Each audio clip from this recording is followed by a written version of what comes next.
viewers, we have a very interesting chat today here. I have with me a couple of great international speakers, and also we have the views of the young millennial generation about some of the hottest things going on in property. So we have here Col Sridharan. Col Sridharan is one of the champions of senior care based out of India. We have here Diana, who is representing the millennial generation, and she's been very involved with the property sector. And James Dearsley is one of the leading futurists in the world.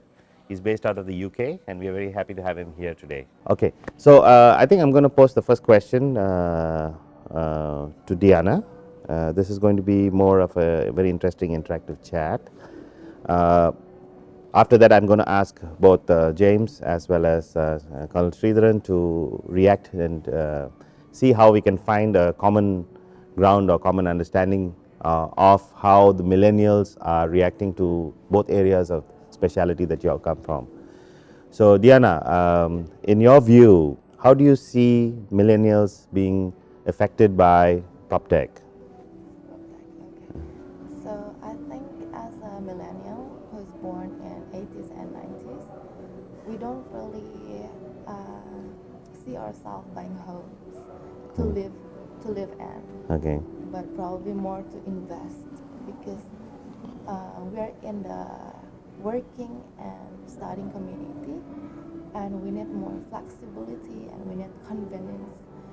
And I used to study in Australia for 3 years, and I moved to 3 different apartments in 3 years.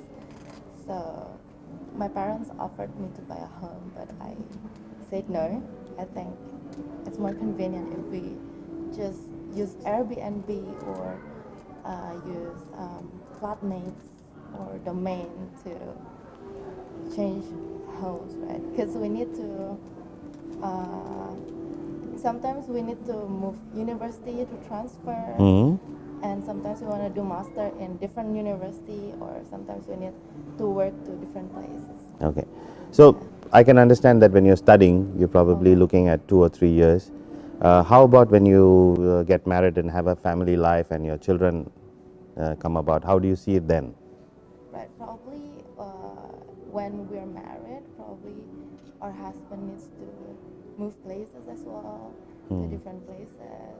And I think we just, as a millennials, I think we prefer flexibilities. And Okay. even if we need to stay in one place, I don't think we need to buy a house to live in.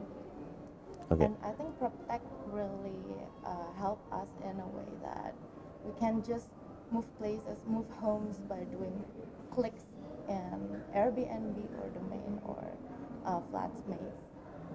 And yeah, everything is. So would you say that is you like to have the controls on your mobile phone, Yeah. so that you can at any point of time take a right decision? Right. Okay, so maybe James, can you jump in a little bit, and what's your view and your experience so far about how are PropTech companies catering to the needs and wants of young millennials? Okay, I think what Deanna said is very interesting, because it sums up this mentality shift on a demographical level. And really what PropTech has become here is an enabler.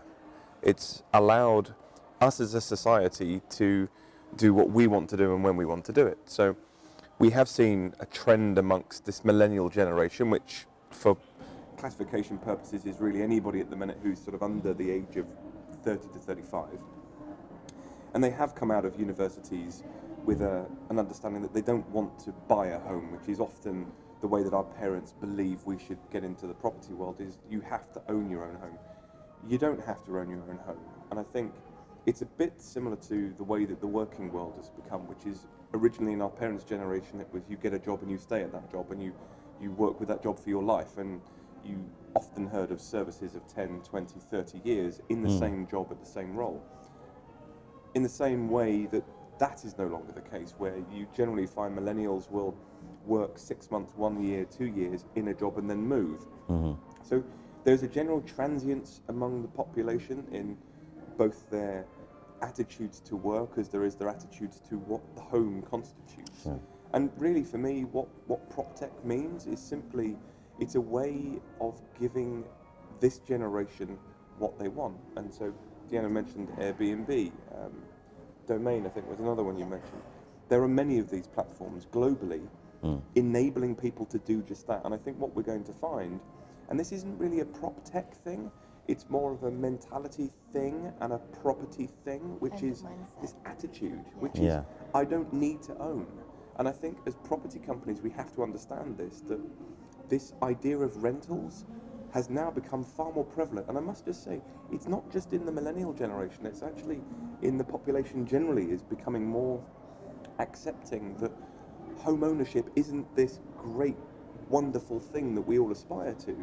What we actually aspire to is somewhere we call home, which we can move if Wherever we want, to. yeah. And I think that's becoming a very interesting trend. And so I think what we've got to realise is PropTech is enabling this attitude change, but actually it is purely about the property market, and companies need to really realise the population is looking now at renting, not just selling. And we're seeing certainly in Europe this very big move for developers now, not just to build properties and developments to sell, but actually looking at building properties to retain ownership and rent. Okay. So they're looking at the long-term viability of that property income. Sure. Quite an interesting shift. So, Diana, apart from just finding a place to live and moving around, are there any other needs from your home or from your place of work that you have, which you think the PropTech companies can serve? Maybe they're not doing it at the moment, but are there any other areas you feel that you need a little bit more? Yeah, I think as a millennial, in the future, we would like to live in a smart home. It's one of a PropTech. Yeah. So I think imagine when you wake up and then the warm shower is ready for you, and then the coffee machine is brewing the coffee for you already, and then once you leave, the home is cleaning itself for you. So I think it's more towards the convenience and. Okay. And I think we already actually have the technology. It's called IoT, the Internet of Things. However, in some countries such as Indonesia, we're not really exposed to it yet, and we're not fully ready to accept the new shift of technology. However, in 5 to 10 years, we will. Okay. So, James, do you see PropTech companies thinking like this already? Yeah, very much. Do you see that this is the wide gamut of kinds of companies that are coming up because they are understanding a little bit more about what they can do with the technology that's available? Or do you see that they're pushing the frontiers of technology in order to cater to these needs? I mean, is the technology there right now? Yeah, definitely. I think the technology is there more than we think it is. To bring Deanna's point about IoT, again, and most interestingly for me, it's not just about the millennial generation that is looking at smart home. Arguably, the senior living is actually an even bigger market for the smart home side, and we have this technology now. Maybe the infrastructure is not perfect, the internet speed is not good enough, and perhaps we are only now at the start of the sensor revolution, which is enabling some of the IoT technologies which are out there. But no, we are at the very forefront of what the smart home constitutes. And Deanna has quite rightly said where the coffee can be brewing, the shower temperature can already be hot. What I quite like is that the home can be contextual to what you want, so it can start to learn your habits. And I think we are getting there, but only in a very niche area for that. But in that sense, imagine that you wake up in the morning and your heating knows that you will be in your bedroom because the alarm that you set the night before is going off at 7 o'clock. So the heating comes on 15 minutes beforehand, just at the point where you're about to wake up. It then realizes, because of the patterns that you've had over the last few weeks, that you're generally in bed for 5 or 10 minutes, maybe checking your phone and seeing what's going on. And then the heating in the shower room would be coming on because it knows that that is your next journey. And it then knows that you're going to go downstairs into the kitchen to have breakfast. And so the heating will turn on contextual to your movements generally through the day. And what that means is it's not just about playing to what, as Deanna said, that's what I want it to do. So that's about the person. But what I find interesting is that we are a fundamentally inefficient human state, in the sense of we waste a lot of electricity and heating, and we're talking about sustainability a lot, and I see a lot of linking between technology in the property with sustainability. So imagine if we're contextualizing our heating and our water and things around the home, we're also minimizing the amount of energy use that we're putting into our homes. Thus, actually, we are really creating a very much of a sustainable future for us as well. So it's a very exciting time around that. Okay. So Diana, does this not bother you that there's data being collected about your personal habits, Right. which could be available to people you don't want it to be available to? How do you address this whole idea of privacy? And I think we can set our own home, our own smart home, towards our own preference. I don't think everyone's preference is the same, right? So I don't think we need to share our preference to others, and I don't think they need to collect all our data and share it to everyone else. but what I mean is there are different kinds of data systems which are collecting this data, because if it is it's artificial intelligence and big data at play, right? So in order for this data to be useful, it has to collect a large amount of data about your personal habits. And at some point of time it is hackable, or it's probably service, somebody comes to install services in your apartment, because it has to react to your data. That's how they fit your smart home, because it's based on your patterns. Somebody else's smart home may be very different. So has privacy issues ever come into mind? There's always some risk for it. However, I think, me personally, I don't mind as long as it can help to improve the technology and improve the society's lifestyle. Yeah. So this willingness to share data do you see that among your other friends and your colleagues? Some people would mind it, but I would be a volunteer if anyone needs. Okay. Because there are a lot of data interfaces that go outside. For example, you're shopping in your kitchen. So those have, whether your refrigerator is full or is not full and some things need to be reordered, that's a pattern that definitely gets shared with the store that's going to do deliveries to your home. So there are some parts of it, like maybe your shower habits may not be really shareable, but definitely your purchasing habits in a home would be shared data. So at some point of time, this has always been the issue. What's the industry doing in order to address concerns about privacy? I mean, it is one of the biggest concerns out there for the general public, as well as actually the companies as well. And we're seeing a lot of governmental intervention in the way that we collect data and the way that we store data, so that it isn't hackable. So I think the most important point here is to realize it is probably at the top of the agenda about security. The second thing that I would say, and to reference Diana's point of not worrying too much, we're generally seeing that the millennial generation isn't as worried as perhaps the more senior generation about data, because the more senior generation have a concern about sharing too much about themselves. The millennial generation are more willing to understand the benefits they may get from it. And there's a very famous quote from a technologist called Robert Scoble, who quoted, "The more technology knows about you, the more benefits you will receive in return." And I think that's a point. That's understood clearly. But it is a very clear and important point. But I think to allay any concerns, the way that data is collected, it is anonymized. So Diana's data in her apartment will be anonymized to her, so it won't have any naming conventions against her data, against any of that. But there is still a concern, and there's still an obligation for companies collecting this data to ensure that the databases that they carry, the CRM that they carry this information within, is tight and hopefully unhackable, and that they have a plan in place for if that does happen. How are they going to deal with the data security risk that they have just opened? And I think that's the responsibility very much at the company, because the governments will come in and crack down on their strategies. Yeah, but I would say there's a lot of benefit in cross-referencing this data across companies, because so that's where it becomes a bit gray. Because the value of certain companies in providing certain services and collecting certain types of data is very much relevant to some other companies in a totally different field, but the cross-referencing creates but- more benefits. But Sachin, the interesting thing that you're saying there is that you're assuming that the company has the data. What I think we'll come to over the next 5 or 10 years is a complete reversal of that. There's already discussions out there, which is that Deanna is holding her phone here, and the phone is at the minute this hub of the data that she's carrying. There's a lot of information about her within that phone.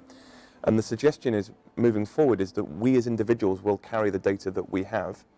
No one else will have access to it until we want them to have access to our data. So if we want them to know where we are on a location base, and let's say we've just ordered some online shopping and we want it to fly in by drone to exactly where we are, at the point of ordering, it'll then go to a logistics core which will say, right, we want that package to go to Deanna.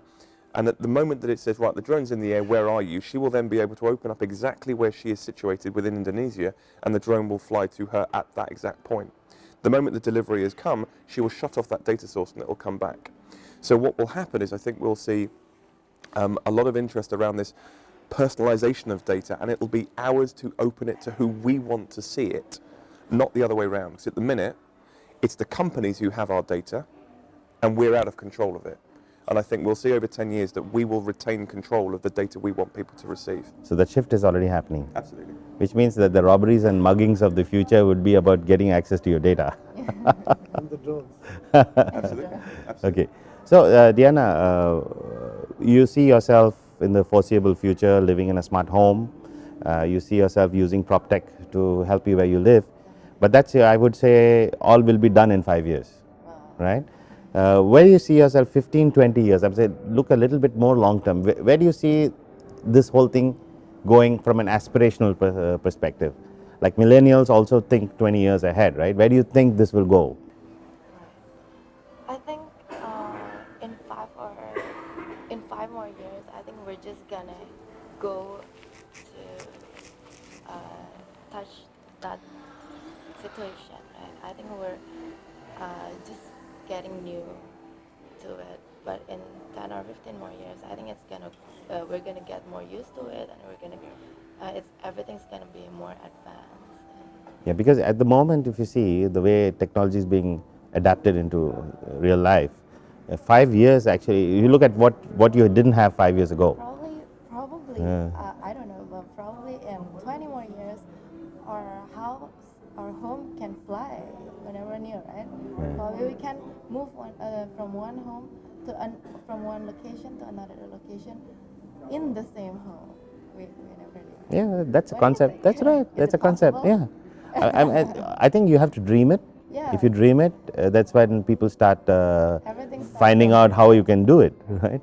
So that's again a reflection of not having to lose your home because you want to shift location. Yeah.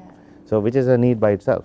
So maybe it can be replicated in a way that you have empty shell homes, and the whole home just gets absolutely replicated in another place without physically moving the asset. Right. So that could be an approach as well. You just buy an empty shell module. I think there's two things here. There's, if we're looking at the 10 to 20 year view, there's almost the view from ourselves and what we think will happen around our home. And I'm a big believer that there's a contextuality of the home, which is it will react to our moods at the time, it will react to our movements as well. So it will know more about us than we do. So if you're looking at the minute, if we are not feeling very well, we don't really know it, but we have to go to a doctor in order to understand our health. I think within 10 years to 20 years' time, we will understand more about us by what's called the quantified self, where we will be swallowing small pills and it will go into our system, and actually we'll have a proactive healthcare system where we will have doctors who will be phoning us up and saying, we've just noticed your body temperature is slightly elevated today and that your blood cell count is a little bit low.